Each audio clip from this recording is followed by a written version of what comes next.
E aí, pessoal, agora que você já sabe tudo sobre os choques, chegou a hora da gente treinar esse assunto fazendo o exercício. Você está pronto? Então vem comigo!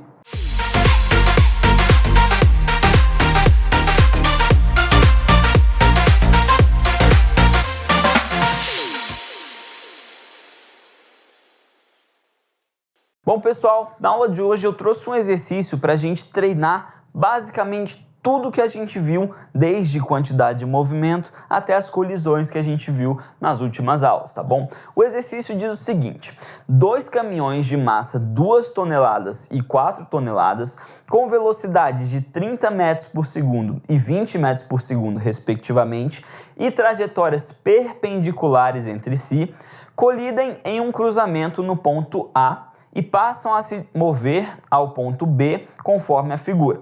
Considerando o choque perfeitamente inelástico, calcule a velocidade dos veículos imediatamente após o choque, tá bom? Então, aqui a gente já vai ver que temos que utilizar a parte de quantidade de movimento que a gente viu lá atrás e também os conceitos de colisões que a gente viu nas últimas aulas. Só que, quando eu estava falando de quantidade de movimento, eu citei que era extremamente importante você analisar a quantidade de movimento como uma grandeza vetorial, tá bom? Porque não adianta a gente só pensar na fórmula, tem que ter conservação de quantidade de movimento, então na situação 1 tem que ser igual à situação 2. Isso funciona, tá? Só que você tem que considerar como uma grandeza vetorial. E aí, quando você faz isso, não basta você jogar na fórmula e achar que vai estar tudo certo, tá? E eu vou te mostrar por quê.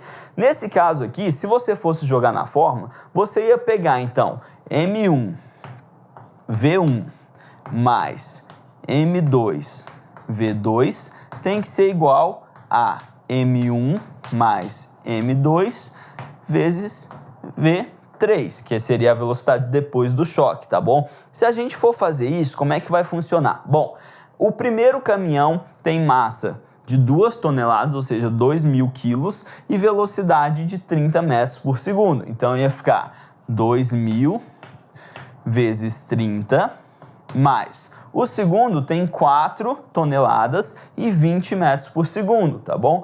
Então ia ficar 4.000 vezes 20. Isso teria que ser igual a M1 mais M2, 2.000 mais 4.000, 6.000, vezes o V3, certinho? Vezes o V3. 2.000 vezes 30, 2 vezes 3 dá 6. Então, isso aqui, 60.000. Mais 4.000 vezes 20, 80.000. Isso tem que ser igual a 6.000 vezes V3, tá? 60.000 mais 80.000 vai dar 140.000.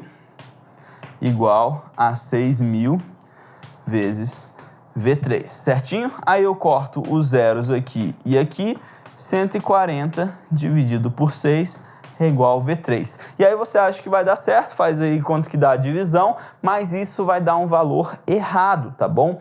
Vamos ver qual que é a maneira correta de se fazer. A gente tem que trabalhar isso aqui como vetores, tá bom? Então, um vetor que está nessa direção aqui, nesse sentido para baixo, e um vetor que está nessa direção aqui, nesse sentido para a direita, certinho? E aí como é que a gente vai fazer? Bom, eu tenho um vetor para baixo que se chocou com um vetor para lá, certo? Qual que é o resultante? Aí a gente volta para aquelas aulas lá no começo, tá? E vai fazer a decomposição de vetores. Bom, qual que é o vetor resultante entre 2 vetores perpendiculares entre si? Basta fazer o triângulo retângulo, tá bom? Então, nesse caso, vai ser um vetor para essa direção e para esse sentido, tá bom? E, óbvio, se ele vai de A para B, a gente está trabalhando corretamente aqui, certo? Como é que eu faço para calcular ele?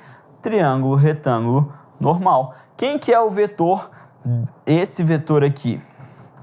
Bom, esse vetor é o vetor quantidade de movimento desse caminhão aqui. Esse caminhão está a 20 metros por segundo e tem 4 toneladas. Então, quanto que mede esse vetor aqui? Vai ser exatamente os 80.000, certo? Que a gente fez aqui. 4.000 vezes 20 dá 80.000. Então, a quantidade de movimento desse cara dá 80.000. Quem que é o vetor quantidade de movimento desse cara aqui? Bom, vai ser o desse caminhão, certo? E a gente vai fazer 30, que é a velocidade dele, vezes 2.000, que dá 60.000. Beleza? Como é que a gente faz para resolver quanto que é esse aqui? Basta a gente usar Pitágoras, certo? Hipotenusa ao quadrado é igual a cateto ao quadrado mais o outro cateto ao quadrado. Só que você pode perceber que isso aqui é um triângulo pitagórico, certo?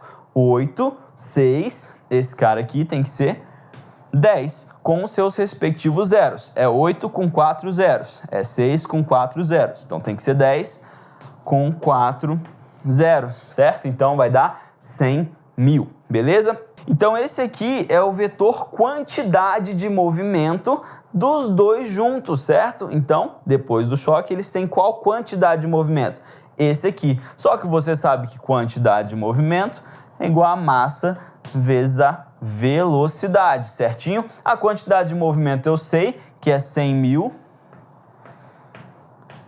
É igual. Qual que é a massa deles? Bom, a massa dos dois juntos vai ser a massa do primeiro mais a massa do segundo, que vai ser 6.000 vezes a velocidade, certinho? E aí eu corto 3 zeros de cá com 3 zeros de cá. Então eu tenho que o meu V vai ser igual a 100 dividido por 6, certo? Então a velocidade que os dois vão sair do choque vai ser 100 dividido por 6 e não 140 dividido por 6 se a gente tivesse usado simplesmente aquelas fórmulas. Então, esse é um exercício bem claro para você enxergar que não basta jogar na fórmula, eu tenho que analisar a minha quantidade de movimento como uma grandeza vetorial, certinho? E aí, nesse caso em que eles não estão na mesma direção, eu preciso fazer análise vetorial aqui.